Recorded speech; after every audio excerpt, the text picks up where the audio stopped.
G'day, Shane here from Grape TV, and thank you for joining me at my home bar. But more importantly, thank you for helping me spread McLaren Vale wine to the world. It's been an absolutely glorious day here in McLaren Vale. Spring has certainly sprung, the vines are starting to awaken, bud burst is happening on most, not all vines, but most vines, and it is just a marvellous time. Marvellous time. So why not share some of the marvellous outputs from those marvellous grapes. So today I've got a Primotivo 2010 from Curio, and it's called it the Original Zin. For those that are not quite sure about it, Primotivo and Zinfandel are effectively the same grape variety, just made, or the terminology comes from two different countries making that wine. So Zinfandel, so the Curio 2010. The grapes from this for this wine, comes from the vineyard for the Inkwell, where the Inkwell wines are made, and it's very interesting to see. I've done the Inkwell 2010 Primotivo on Grape TV, and now I'm going to do this wine, all from the same vineyard. They're actually picked at slightly different times, so it's not quite apples and apples, but for me it is very interesting how different these two wines can be. So, without further ado, let's do the wanky thing. And already, as I'm swirling this around, I'm getting quite big aromas coming off this. The wine's been open for about an hour or so, and I must say I've actually had this wine before, just recently, and I found when I first opened it and tried it, I wasn't quite sure about the wine. Let it open up for a little while, and boy, this wine just so improved so much in the glass. So if you get this wine, make sure you do give it some time, because it really does not only need it, but it deserves it.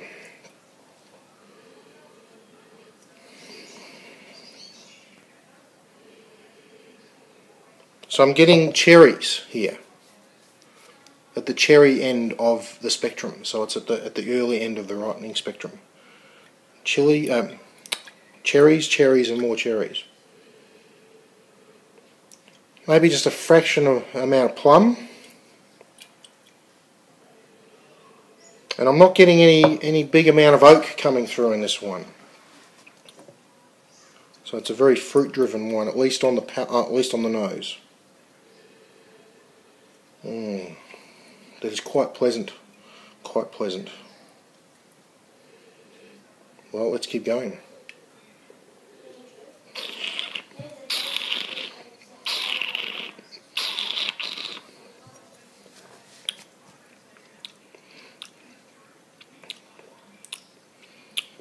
Well, I do enjoy this, and it has opened up a bit since opening this bottle.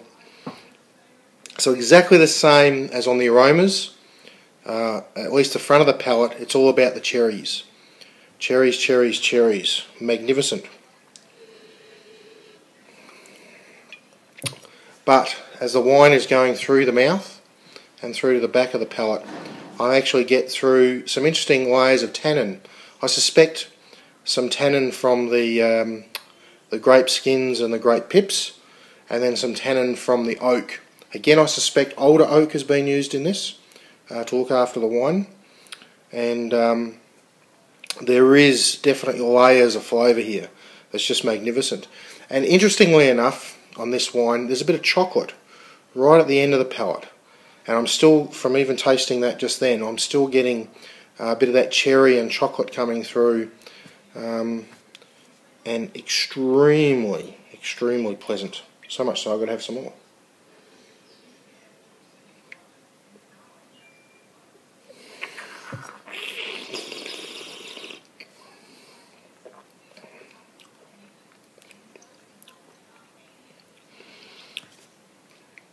Those tannins are becoming a bit more obvious as it's going along, which to me says this wine really needs some food, and the cherries do well, and the tannins are doing well, and also it wouldn't hurt with a little bit more time in the bottle, I think.